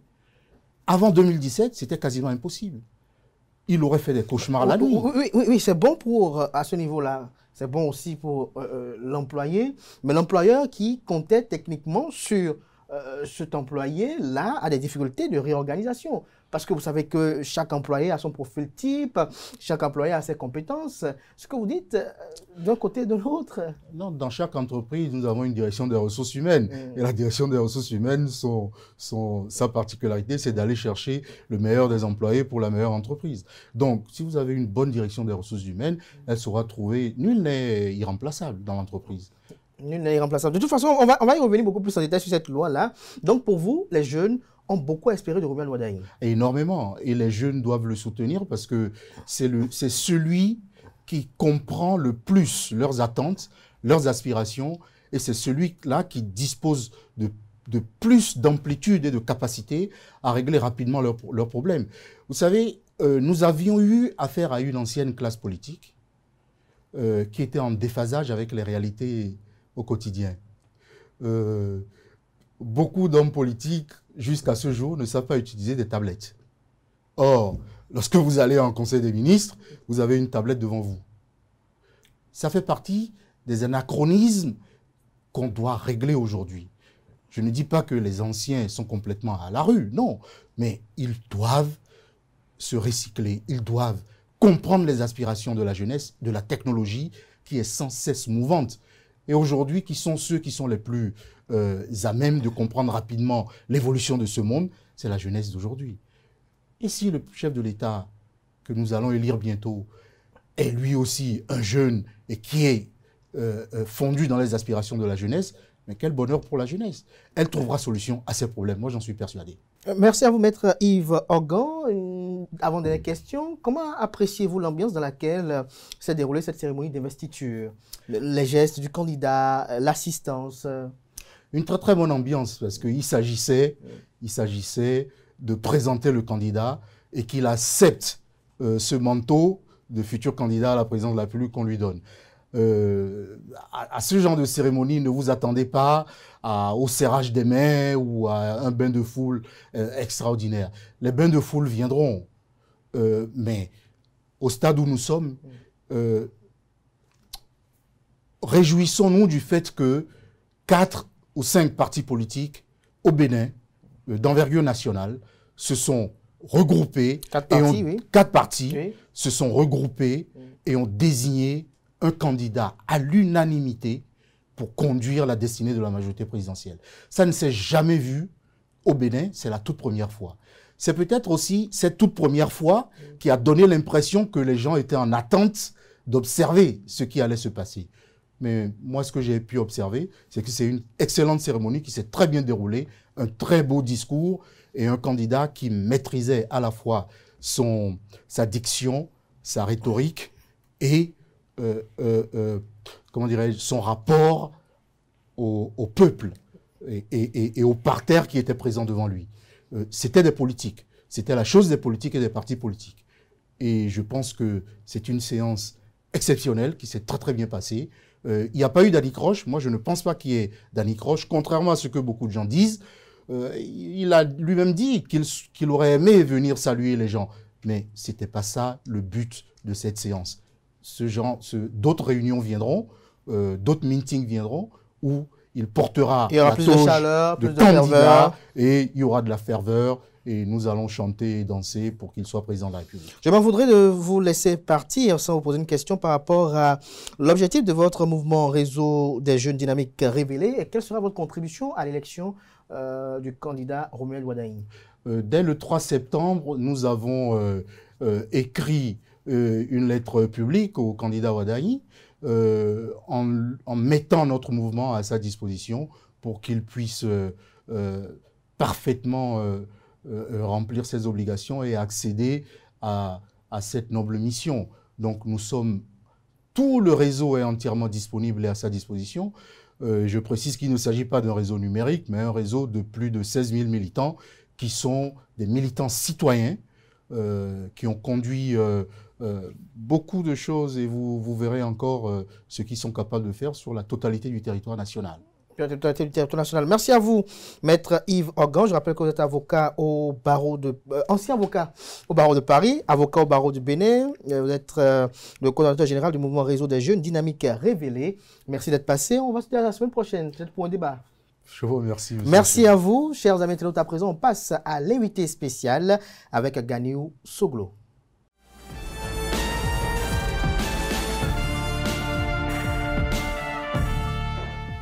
L'invité spécial de ce matin sur Free Matin, Ganiou Soglo, bonjour. Bonjour, monsieur Kader. Merci d'avoir répondu à l'invitation. C'est moi qui vous remercie. Vous êtes acteur politique. Oui. Militant au sein de l'opposition politique à Patrice Talon. Exactement. Alors, il y a quelques jours, on a vu sur votre page Facebook un écrit « Ro, lâche mon quitus fiscal ».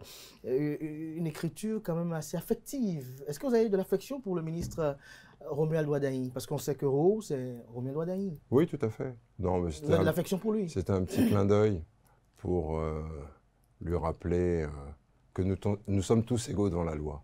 Et donc, c'est ça que je tenais à lui rappeler, puisqu'il est à la fois le patron de la Direction générale des impôts et en même temps candidat pour la mouvance présidentielle. Et donc, je lui rappelais simplement, en tant que citoyen béninois, qu'il fallait qu'on soit tous égaux devant la loi. Et c'est pour ça que je vous remercie de me permettre ce matin de venir expliquer à nos concitoyens, justement, et à ceux qui sont mes soutiens politiques, de ne pas désespérer.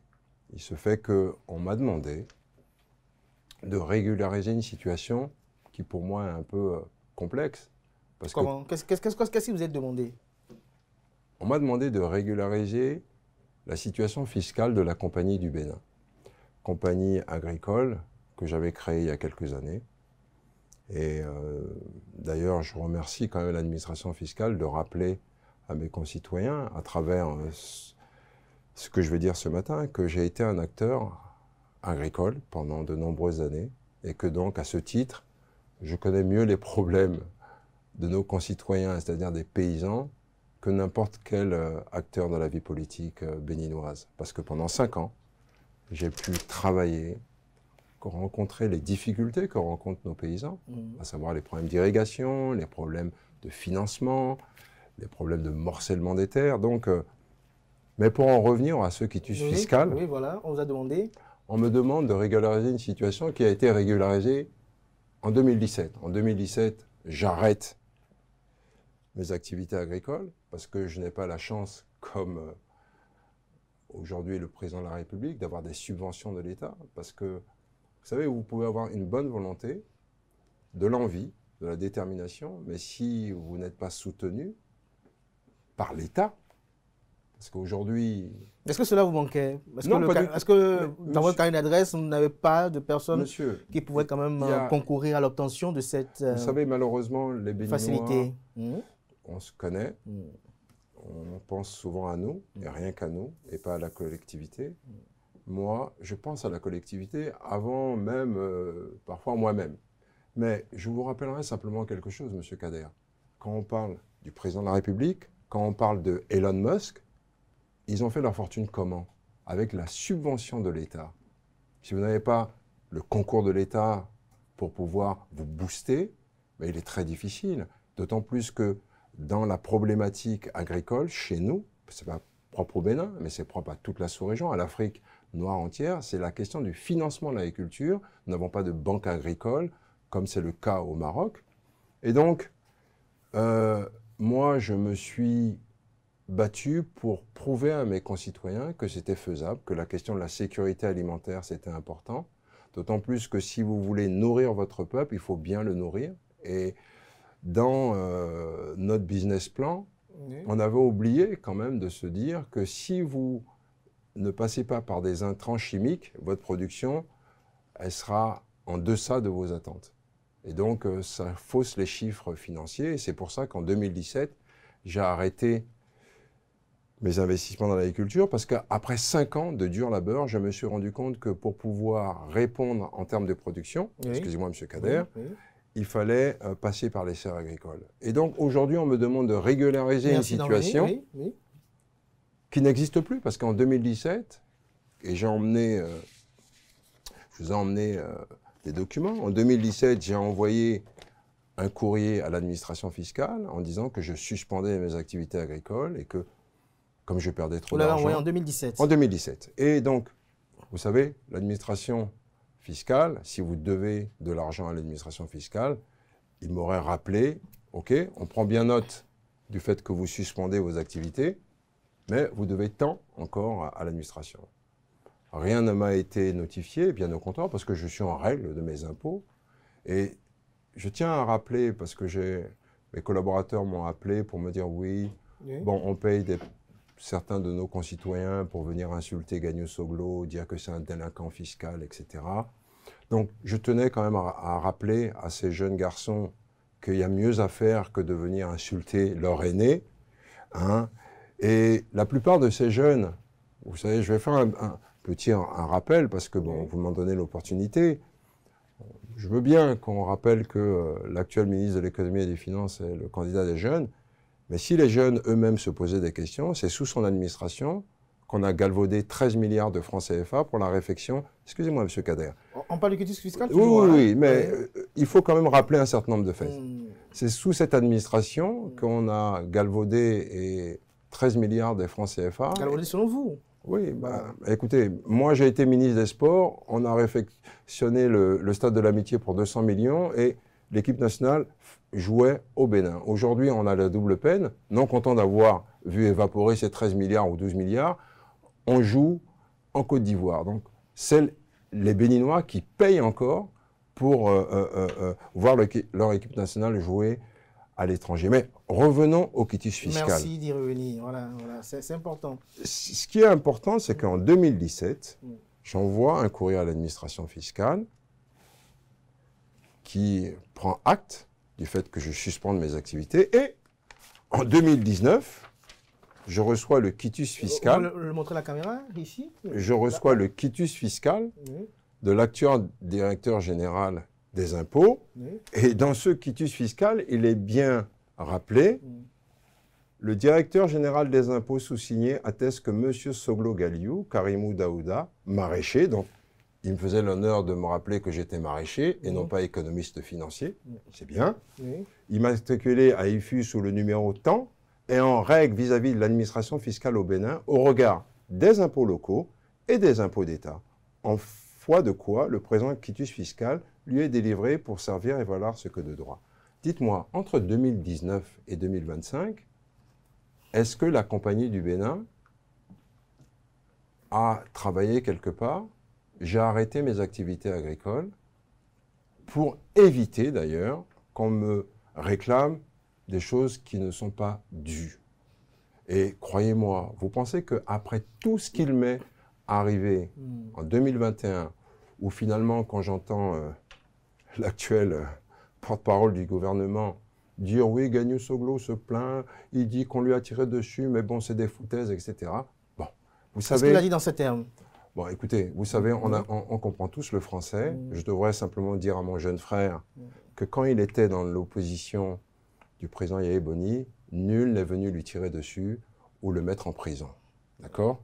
Donc, nous nous battons contre l'injustice. Là, on vous demande de payer combien? Mais on ne me demande rien du tout. On me demande de régulariser. Mais je n'ai rien à payer. Cette régularisation va vous coûter combien environ? Mais vous savez, quand je suis parti au centre des impôts Littoral 1, le receveur de ce centre des impôts où je paye mes impôts me dit, mais, monsieur le ministre, mais vous ne devez rien. Il n'y a rien qui... et par 3 fois, il a envoyé à la direction le fait que Gagnou Soglo ne doit absolument rien. Je n'ai rien à régulariser parce que c'est une société qui a été arrêtée en 2017. Dites-moi, je vais... Ce n'est pas lié à un dysfonctionnement au sein de l'administration elle-même, peut-être, éventuellement. C'est possible. Moi, je tiens simplement à rappeler à mes concitoyens que j'ai eu la chance, je crois hier, je suis parti à l'administration des impôts, à la direction générale des impôts, et on m'a très bien reçu. D'ailleurs, eux-mêmes, je crois que, vous savez, c'est le bon sens. Vous pouvez avoir le directeur général? En tout cas, j'ai vu des personnes qui sont très bien placées, qui elles-mêmes m'ont dit, remettez les documents, parce que bon, il y a une certaine incompréhension. On ne peut pas vous demander de régulariser une situation face à une société qui a arrêté de travailler depuis 2017. On connaît l'administration, peut-être ça peut arriver. Non mais attendez. J'espère que vous n'y voyez pas un fait politique quand même. Écoutez, vous seriez à ma place, vous vous diriez quoi non content d'avoir échappé à la mort, parce que finalement je me dis, oui, Gagnou Soglo pense à ses concitoyens, parce que j'ai appuyé ma candidature sur notre bréviaire, la Constitution de 90. C'est ça qui nous relie à un passé qui était un passé pour moi, un beau passé. Malgré ses imperfections, on aurait pu arranger, améliorer. Aujourd'hui, on nous a parlé de système partisan. Mais M. Kader, l'actuel candidat de la mouvance, c'est qui? C'est Romuald Wadani, ministre de l'économie et des finances, qui n'appartenait ni au BR, ni à l'UPR. Mais ce sont eux qui l'ont désigné. Mais donc, ça prouve bien que... Ce sont eux qui l'ont désigné. On est d'accord, mais ça prouve bien que tout le tintouin qu'on a fait... Est-ce que vous ne voyez pas une volonté de faire un repli sur soi, de mettre l'intérêt général au-dessus des intérêts privés? Non mais attendez, Monsieur Kader... Parce que depuis, on n'a pas encore entendu de bruit de bottes. On a emprisonné des gens, mis des journalistes en prison. Des journalistes ont fui... La justice a... Laissez-moi finir. Oui, vous savez, en sa possession. Vous savez, il y a des mobiles. Quand on est au pouvoir, surtout dans nos pays, il est facile de tordre le cou à la justice. Moi, je vais vous dire... Mais est-ce que quelque part, quand on est opposant, on ne voit pas le pouvoir derrière tout ce qui nous arrive? C'est-à-dire, parce qu'on est opposant, peut-être on a été attaqué, on voit forcément une volonté politique, il y a une vice de forme au niveau de l'administration publique, on y voit l'acteur politique également derrière. Monsieur Kader, c'est gentil à vous de rappeler un certain nombre de choses, mais je vous dirais simplement nul n'est idiot. On se rappelle en 2015 les avocats du président, que ce soit Maître Djokbenou et Maître Kenom, qui venaient hurler devant vos caméras pour défendre leur candidat, tant mieux. Aujourd'hui, moi je tiens à dire à mes concitoyens, seul Dieu sait ce qui va advenir demain. Moi je reste serein, Je sais simplement, et je le dis, et vous me donnez l'opportunité, j'ai été reçu, bien reçu, par les gens de l'administration fiscale qui m'ont rappelé leur étonnement. Donc dans les jours à venir, on aura ce quitus. Mais le quitus, si je l'ai, ça sera après la date. À qui Gagnou Soglo fait peur? Vous savez, je vais vous Justement, dire... c'était ma prochaine question. Mais je vais vous dire... À qui vous faites peur? Je me pose vous la dérangez question. qui politiquement? Écoutez, dans quelle circonscription électorale? Je veux dire, ça fait 32 ans, M. Kader, que moi, je fais de la politique. Oui. Ma circonscription, les gens me connaissent, que ce soit à Cotonou et que ce soit à Boïcon. Je suis un acteur politique majeur dans notre pays, même si je ne suis pas là à me glorifier ou à taper sur ma poitrine. Mais croyez-moi, si quelque part je ne dérangeais pas le pouvoir en place, ils ont donné le quitus fiscal à tout le monde. D'ailleurs, quand je suis allé hier à l'administration, je rencontre l'honorable Moïse Kérékou qui me dit « Ah, monsieur le ministre, on te remercie, ton coup de gueule nous a permis d'être appelés et d'avoir notre quitus. » Donc, on donne le quitus à Moïse Kérékou, à Guy Mitokpe, mais c'est clair qu'on ne va pas le donner à Gagnou Soglo parce que Gagnou Soglo dérange. Je vais vous dire. Il est important pourquoi Gagnou Soglo dérange et pas Moïse Kérékou? Je vais vous dire pourquoi. Pourquoi pas Guy Mitokpe? Je vais vous dire pourquoi. Ben, vous me donnez l'opportunité. J'ai toujours dit que je ne suis pas le meilleur, mais je suis l'homme de la situation. Et pour 5 raisons. Pour 2026? Pour 2026 et après 2026. Vous savez... Mais vous n'avez pas de parrain. En politique, parrain ou pas, si c'est votre destin, on peut tout faire. Et votre destin, Dieu, les mains de vos ancêtres, vous emmèneront à défendre à la fois vos ambitions, et ce ne sont pas des ambitions personnelles, c'est des ambitions pour notre peuple. Oui. Mais ce que je tiens à vous rappeler, c'est ce que je dis, moi je suis économiste, je ne suis pas comptable. Je ne suis pas expert comptable, je suis économiste. Et dans l'économie que j'ai fait, je me suis spécialisé en finances publiques et plus particulièrement sur la dette. Donc je sais de quoi je parle. Monsieur Kader, oui. La deuxième des choses, c'est que j'ai eu l'opportunité, grâce au président Boni, de gérer 2 départements qui touchent la majorité de notre population. Je crois que les jeunes savent de quoi je suis capable, que ce soit pour le sport et la culture.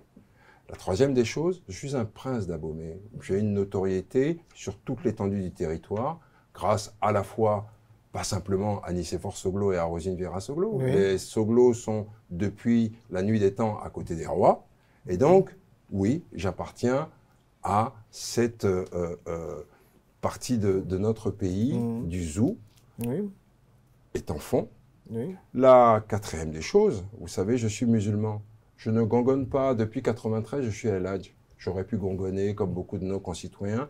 Mais la foi, c'est une question individuelle. Oui. Et je terminerai en vous disant que je suis aussi, Monsieur Kader, même si ça vous semble difficile à entendre. Pas moi. Je suis un paysan. Parce que pendant 5 ans, j'ai travaillé la terre, j'en suis fier et je peux répondre aux attentes de nos concitoyens. Gagnou Soglo, vous avez écouté quand même l'ancien président de la République, Nicéphore Soglo, oui.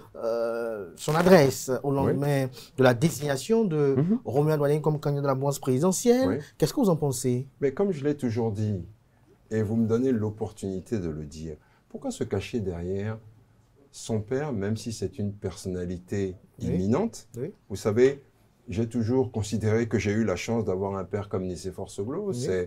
C'est lui qui m'a emmené à faire de l'économie et de la finance. Et donc, si j'ai été absent quelques mois l'année dernière, c'était pour sortir son livre, montrer qu'il était le père du Bénin moderne. Mais comme je l'ai toujours dit, Monsieur Kader, Nicéphore Soglo est Nicéphore Soglo, Gagnou Soglo est Gagnou Soglo. Par respect et par dignité pour mon père, je ne vais pas commenter ce qu'il a à dire, mais je vous rappellerai simplement, tranquillement, Gagnou, c'est Gagnou. Nicéphore, c'est Nicéphore. Et donc, une fois qu'on a dit ça... Vous ne trouvez pas pertinent ce qui est dit? Une fois qu'on a dit ça... Vous ne trouvez pas pertinent ce qui est dit? Je vous rappelle, par respect et par dignité pour mon père, par dignité, mais vous avez quand même écouté. Je n'ai pas à commenter ce que mon père a à dire. Je suis moi-même candidat pour pouvoir... Mais comment vous pouvez être candidat au moment où vous n'avez pas de parrain, vous n'êtes pas membre d'un parti politique? C'est vrai, vous avez vu avec Boni Yayi, il était question de quoi avec Boni Yayi? Je vais vous dire, monsieur Kader. Avec Boni Yayi, il était question de quoi? Je vais vous dire, monsieur Kader. Avec Boni Yayi, il était question de quoi? Ce que j'ai dit au président Boni Yayi, je viens de vous le dire à l'instant, j'ai eu la chance de rencontrer le président et je lui ai dit, je ne suis pas le meilleur, mais je suis l'homme de la situation. Et donc, vous n'êtes pas militant démocrate? Mais je n'ai pas besoin d'être militant démocrate. La possibilité que nous montre actuellement la mouvance d'aller choisir un candidat hors parti donne la latitude au président Yahya Boni, et je vous dirais... D'aller vous choisir hors du Bien parti? sûr, et je vais vous dire, j'ai le courage de mes opinions. On a voulu me tuer. Je suis dans ce pays. Je conteste la politique à la fois fiscale, sociale, qui impacte négativement nos populations. Et je le dis au Bénin. Je n'ai pas fui. Je suis là, droit dans mes bottes. Oui. Et vous en connaissez, vous, beaucoup de gens qui, au cours de ces nombreuses années, se sont opposés, comme moi je l'ai fait avec mes amis, au pouvoir en place, sans avoir peur.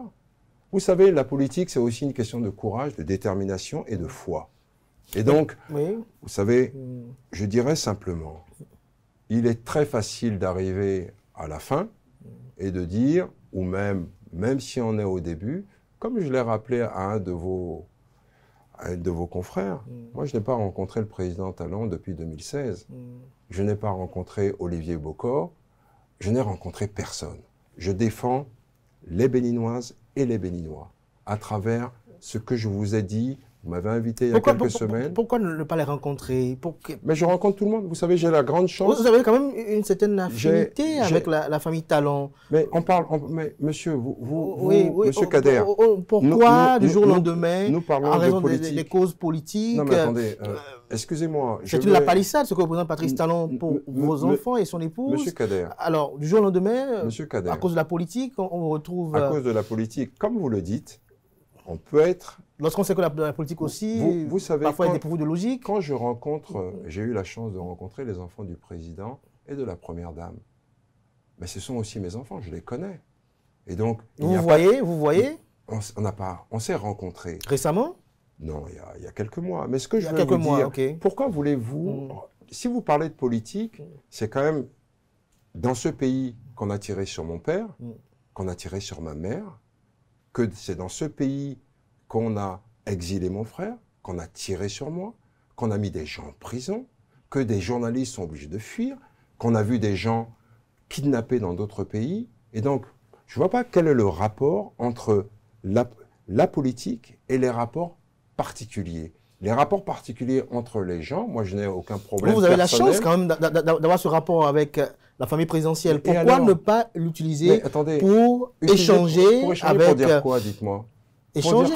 Mais dites-moi. Il faut discuter. Mais discuter. Lorsqu'on n'est pas d'accord, on échange, on essaie de se convaincre, de persuader. Monsieur Kader, le chef de l'État, s'il veut discuter avec Gagnou Soglo, il est le président de la République. Ben, il me fait appel. Si Gagnou Soglo veut discuter avec Patrice Talon. Non, mais ce n'est pas... Je ne suis pas président de la République. Le président de la Vous avez des canaux pour discuter avec Patrice Talon. Mais je n'ai pas besoin de canaux. Si le président veut me parler... Et si vous voulez parler à Patrice Talon? Mais je n'ai pas besoin de canaux. Si j'ai envie de parler au président de la République, je vais chez lui. Mais je n'ai pas besoin de parler aujourd'hui. Mais pourquoi voulez-vous que j'y aille? Dites-moi, quand ma mère est morte, vous rentrez dans des détails qui sont un peu... Excusez-moi, qui sont... je ne suis pas venu pour ça, monsieur Kader. Vous savez... Il y en a qui veulent savoir. Non, mais écoutez, mais ça c'est des discussions de... Excusez-moi, vous êtes à un niveau, mais c'est des discussions qui n'ont pas besoin. On n'a pas besoin d'étaler ce genre de choses. Moi, je suis venu pour vous dire que je ne dois absolument rien aux impôts. Je suis un citoyen qui paye ses impôts. Je ne suis pas un délinquant fiscal. Je ne me cache de rien. Vous pensez que j'allais me tirer une balle dans le pied pour ne pas payer mes impôts alors que je suis un opposant et qui a la parole libre depuis tant d'années, monsieur Kader? Le quitus fiscal, c'est pour le dossier de candidature pour la présidentielle? Mais je ne l'ai pas caché. Vous savez, contrairement à des gens qui sont partis voir, et je peux comprendre, l'administration fiscale en disant pourquoi vous avez mis... Moi, j'ai clairement dit, je veux avoir mon quitus fiscal pour la présidence. Vous pensez qu'à mon âge, à bientôt 64 ans, je vais me cacher de quelque chose? Mais Gagnou Soglo, est-ce que vous ne voyez pas une antinomie dans votre démarche? Lorsque vous dites que vous êtes attaché à la Constitution de 90 et à tous ces événements-là, en 90, il n'y avait pas l'institution du quitus fiscal. Vous dites que vous êtes candidat à la présidentielle, vous allez quérir le quitus fiscal, mais vous n'êtes pas à la quête des parrainages. Est-ce qu'il n'y a pas une antinomie à ce Mais niveau? pas du tout, il n'y a aucune antinomie. Chacun a son chemin. Quelle est la valeur de quitus fiscal quand on n'a pas le parrainage? Chacun a son chemin. Vous voulez parler de valeur de quitus fiscal, ce sont les princes au pouvoir qui ont amené cette disposition. Qu'à cela ne tienne, moi je demande mon quitus fiscal en tant que citoyen béninois. N'importe quel citoyen béninois peut demander le quitus fiscal. On le donne à tout le monde et bizarrement, c'est à Gagnon-Soglo. Il y en a qui n'ont pas eu, hein? Non mais, il y en a qui se plaignent aussi. Je vais vous parler des... Je suis un acteur politique majeur dans ce pays, il ne faut pas se cacher. Et donc, c'est simplement à Gagnon-Soglo qu'on enlève le soin de lui donner le quitus fiscal en lui rappelant, attention, malgré le fait que tu sois parti voir le receveur où tu payes tes impôts et qui te dit vous ne devez rien, mais l'administration générale nous demande de régulariser une situation qui est réglée depuis 2017. Sinon, si je devais des impôts, Monsieur Kader, je ne comprends pas la structuration de votre... Vous êtes journaliste, oui. Mais soyons factuels. Oui, tout à fait. Non, soyons factuels. Oui. Écoutez, et n'allons pas dans des élucubrations qui n'ont aucun sens. Tu arrêtes une activité en 2017. Entre 2017 et 2019, parce que tu as payé tes impôts, l'administration fiscale ne te réclame rien. En 2019, le directeur général te donne, comme je l'ai montré, ton quitus fiscal. Donc, c'est que tu es 2019, 2018, 2019, 2017, tu es à jour de tes impôts. Et bizarrement, en 2025, on te demande de régulariser une situation qui est déjà réglée. Je ne comprends pas. Ils auraient dû aller chercher quelque chose d'autre que cette façon. Bon, alors je me dis, comme vous l'avez dit auparavant, peut-être qu'il y a eu un problème administratif, un bug administratif, mais je rappelle simplement que à la fois je paye mes impôts, je m'appelle Gagnon-Soglo, je suis un économiste, je suis un financier, j'ai investi dans mon pays plus que n'importe lequel des hommes politiques, et quand je dis bien dans un secteur qu'ils méprisent pour la plupart, qui s'appelle la terre. Je suis un paysan. Et donc, j'investis, je me fais accompagner par des gens compétents de l'INRAB, je vais chercher des partenaires experts étrangers, je donne des emplois à des Béninois, et aujourd'hui, on vient me dire, ah non, attention, en 2025, tu dois régulariser une situation qui est réglée. Je ne sais pas qu'est-ce que je vais régler, puisque moi, ça fait maintenant 8 ans que j'ai mis derrière moi la Compagnie du Bénin. Vous vous rendez compte? Donc, on me demande de régler une situation qui, pour moi, moralement, psychologiquement, n'existe plus. Et on me fait passer pour un délinquant fiscal. Et je crois que c'est pour ça que je demande humblement au ministre de l'Économie et des Finances, c'est lui le patron, c'est lui le candidat. De quoi a-t-il peur? Il a peur de Gagnon-Soglo? Je peux comprendre qu'il puisse avoir peur de moi. Parce que vous savez, ça ne sert à rien de faire le tintouin. La plupart des gens dont vous parlez me connaissent tous. Pourquoi avoir peur de vous? Parce qu'on sait peut-être que vous n'avez pas le parrainage pour monsieur, parrainage, être candidat. Mais parrainage ou pas, les gens savent que j'ai une vision pour mon pays. Je l'ai décliné chez vous, dans d'autres... Et donc voilà, donc vous savez... Tout ça là. On va en reparler peut-être dans les jours à venir parce que c'est pas grave. De toute façon, la présidentielle approche. On va écouter les idées, les confronter. De toute façon, il n'y a que dans les débats aussi. Il n'y a que Dieu. Parce qu'il y en a qui vous appellent à débattre, Gagnon-Soglo. Oh ben alors là, si on m'appelle à débat, ça va dépendre avec qui moi je dois débattre. Moi, je vais vous dire, si on parle d'économie, de finances, de la dette, la seule personne avec qui je peux débattre, c'est le ministre de l'Économie et des Finances, parce que je pense que au niveau où je suis, d'engagement, de connaissance. Pourquoi voulez-vous que je débatte avec quelqu'un d'autre que l'actuel ministre de l'Économie et des Finances? Vous pensez que je ne suis pas capable de tenir la distance? Il est expert comptable. Moi, je suis économiste, je suis financier. Il est expert comptable. Vous savez, expert comptable, auditeur, économiste, financier, ce n'est pas les mêmes métiers. De toute façon, wait and see. Merci à vous, Gagnon-Soglo, pour ce moment d'échange. Merci. Je vais poser la question de savoir quelles sont vos espérances au niveau de l'opposition pour 2026? L'union. Vous savez, il faut... L'union autour de qui? Il faut toujours... Autour de quelle figure? Dans des moments importants, je peux comprendre, on a tous nos ambitions. Et ce qui est normal. Mais à des moments, dans la nation, il faut parfois avoir la... penser au peuple. Donc, j'espère que Le président Yahi Boni fera le bon choix, prendra en compte toute la diversité de l'opposition, au-delà des démocrates, car n'oubliez pas, en 2023, c'est vrai, les démocrates ont décidé d'aller aux élections, mais bon nombre de nos concitoyens ne se sont pas déplacés pour aller voter. Il faut, si on devait prendre ça en compte, vous avez entre 70 et 80% de notre population qui n'est pas sortie. Donc, il faut tenir compte de ça, tendre la main à tout le monde et se dire que nul ne sera de trop.